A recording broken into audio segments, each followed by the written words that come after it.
Hi guys, this is Vaibhav. Welcome to Adda 24/7। दोस्तों, आप सभी का स्वागत है अड्डा 24/7 में। और आप सभी फटाफट एक बार इस सेशन को लाइक और शेयर कर दीजिएगा। गाइस, आज हम आपसे बात करने वाले हैं कि जैसे कि आपने सुना होगा, न्यूज़ अभी बहुत हाईलाइट है और वो है न्यूज़ एयर इंडिया। जी हाँ दोस्तों, एयर इंडिया की बात करें, लोगों ने अलग अलग जगह पे अलग अलग मीडिया सोर्सेज, अलग अलग न्यूज़ चैनल्स यही बोल रहे हैं कि भैया एयर इंडिया की वापसी हो गई अपने घर को, और कितने सालों के बाद, 68 ईयर्स के बाद। जी हाँ दोस्तों, एयर यानी यहाँ पे आप देख सकते हो मिंट का वो है, the Tatas win air India with 18,000 crore bid, यानी 18,000 करोड़ रुपए के बिड लगा हुआ था। और दोस्तों, महाराजा हेड्स होम आफ्टर 68 ईयर्स। महाराजा क्यों? क्योंकि इसका लोगो क्या होता है, तो आपने देखा होगा पगड़ी बांधे हुए महाराजा जी होते हैं। तो जी हाँ दोस्तों, महाराजा वापस आ गए अपने घर पर 68 ईयर्स के बाद। जी हाँ दोस्तों, हम लोग अब डिस्कस करने वाले हैं इस पे क्या था इनका, इसका सिग्निफिकेंस क्या है। हिस्टोरिकल, लोग बोले ये एक हिस्टोरिकल मोमेंट है। टाटा ने ये रतन टाटा ने ये भी बोला कि अगर जेआरडी टाटा होते या जिंदा होते तो उनको बहुत खुशी की अनुभूति होती। तो बहुत सारी बातें दोस्तों इसके बारे में हम लोग बात करेंगे। और ये कब से ये बिड स्टार्ट हुआ उसको स्टार्ट करते हैं दोस्तों यहाँ से। गाइस, यहाँ पे आपको दिख रहा होगा, Tata Sons has won the final bid for acquiring national carrier Air India according to government sources. The Salt to Software conglomerate had submitted the final bid of the airlines on September 15 and emerged the front runner to acquire the airline. जी हाँ दोस्तों, Tata sons ने finally bidding का process, मतलब जो bidding का process था दोस्तों, वो स्टार्ट किया था 15 सितंबर को। गाइस, ये बिडिंग का प्रोसेस जो था वो 15 सितंबर को कंप्लीट हुआ था ऑफिशियली। और गाइस, सबसे हाईएस्ट बिडिंग लगा था किसका? तो वो लगा था टाटा का। हाईएस्ट बिड अमाउंट कितना था? वो टाटा ने लगाया था लगभग 18,000 करोड़ रुपए का, 18,000 करोड़ रुपए का।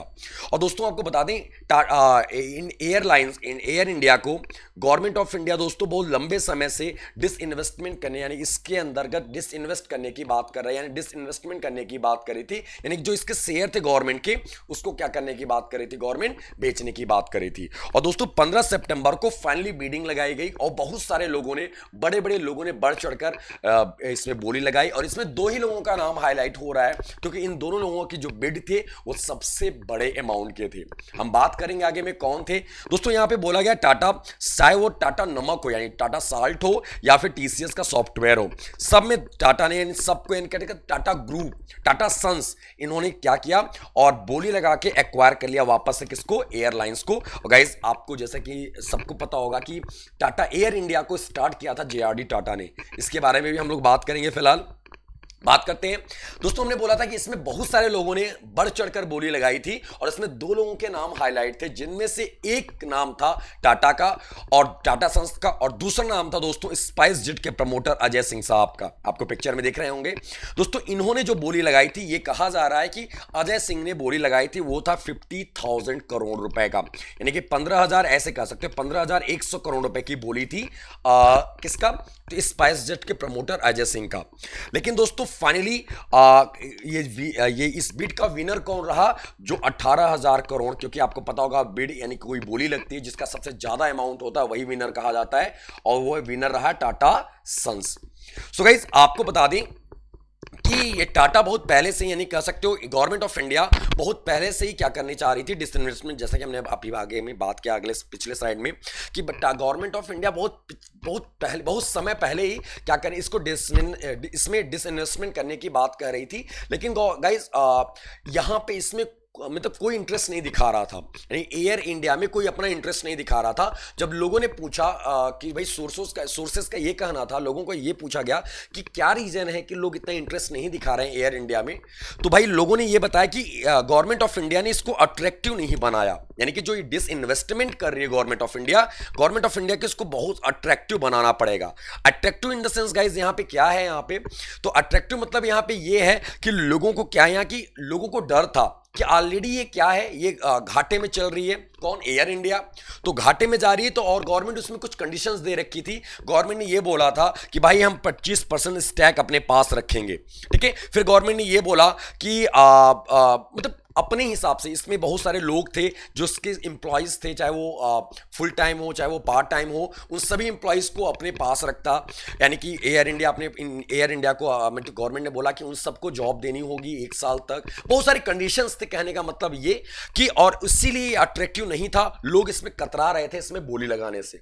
और फाइनली दोस्तों यही बोला गया कि इसके मिनिस्ट्रियल पैनल इसको कौन इसका इसका इस पैनल को एक पैनल बनाई गई और इस पैनल के मुखिया बने कौन, तो यूनियन मिनिस्टर अमित शाह।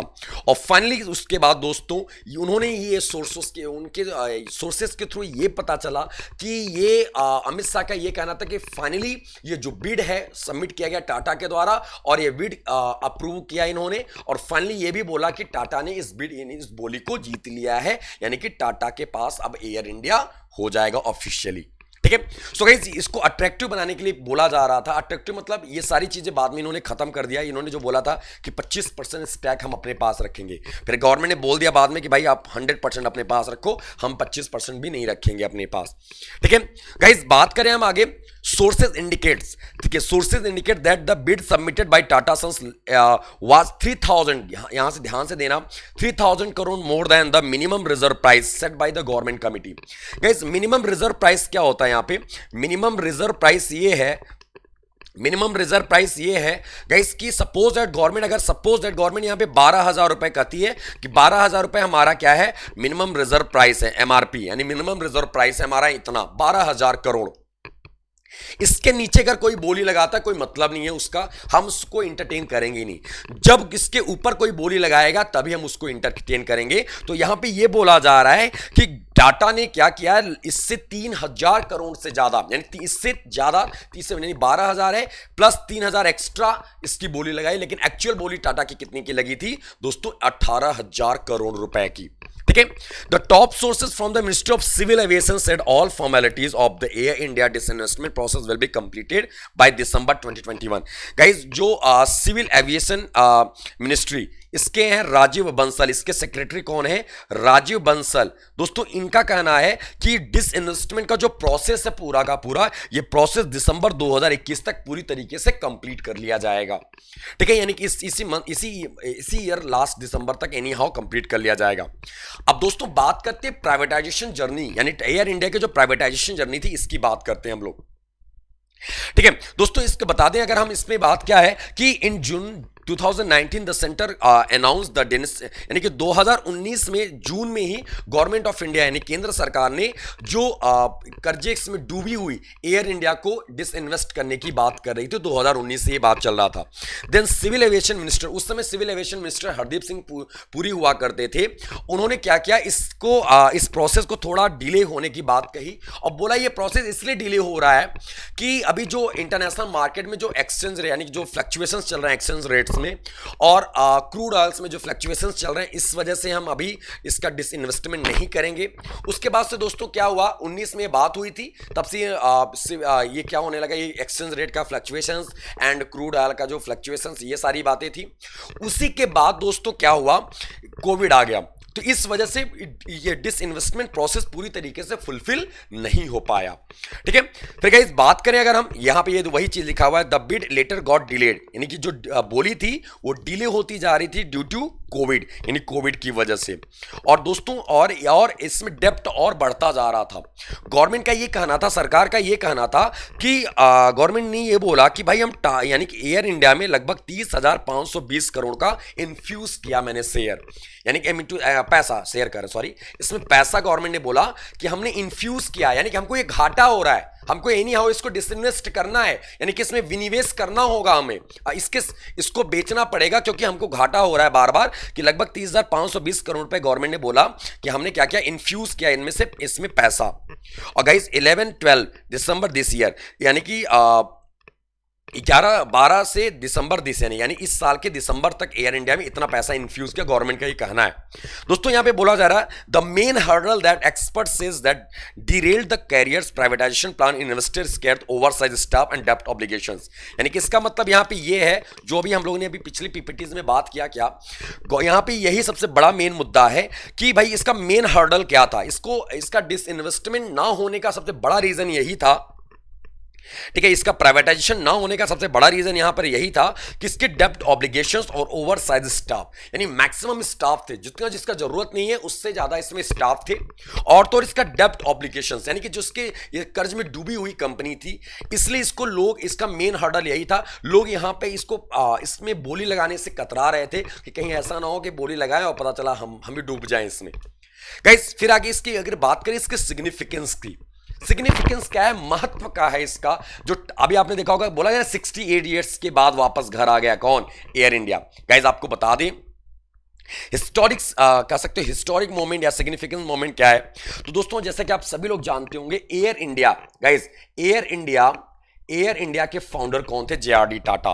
दोस्तों ये एकमात्र ऐसे पहले भारतीय कह लो या पहले इंडस्ट्रियलिस्ट कह लो जिन्होंने 25 साल की उम्र में लाइसेंस पा गए थे किसी प्लेन यानी कि एयरक्राफ्ट को उड़ाने का। और दोस्तों आपको बता दें सबसे पहली बार इन्होंने 1929 में, गाइस 1929 में बिना किसी इक्विपमेंट के, यानी कि बहुत हाईटेक इक्विपमेंट नहीं था जैसे आज में होता है लोगों के पास, एक नॉर्मल कंपास से इन्होंने क्या कर लिया 1929 में इंडिया से इंग्लैंड को एक एयरक्राफ्ट लेके चले गए नॉर्मल इक्विपमेंट से, यानी कि एक कंपास से। तो गाइस ये जे.आर.डी. टाटा के बहुत सपने थे एयर इंडिया से। और गाइस यहाँ पे यही है कि Tata group which already own stack इन विस्तारा, कहा जा रहा है कि विस्तारा में टाटा का अप्रॉक्स 51% का स्टैक है और एयर एशिया में अप्रॉक्स 78% तक का एक वो है इसमें स्टैक और इसमें 51% का। दोस्तों टाटा ने ऑलरेडी इन दोनों में ले रखा है, अपना पैसा लगा रखा है। गाइस यहां पे देखो, यहां पे लिखा हुआ है air India which was founded by JRD. Tata इन 1932।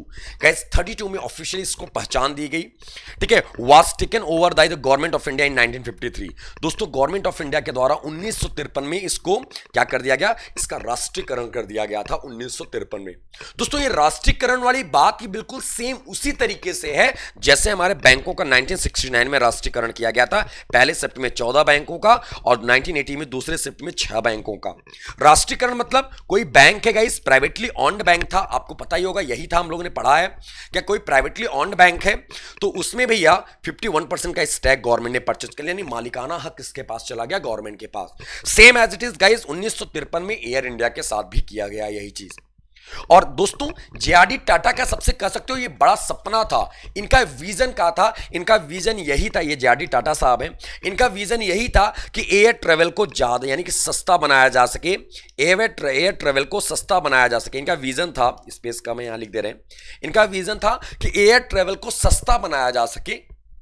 और इन्होंने ये बोला, एयर इंडिया को ये बोला था कि एयर इंडिया तभी सरवाइव कर पाएगी जब इसे यूनिक करेगा, जब एयर इंडिया तभी सरवाइव करेगी जब ये यूनिक करेगा। यूनिक मतलब कुछ अलग करेगा बाकी की एयरलाइन से, तभी ये सरवाइव करेगा। और ये चाहते थे एयर इंडिया की पहचान पूरे विश्व में हो।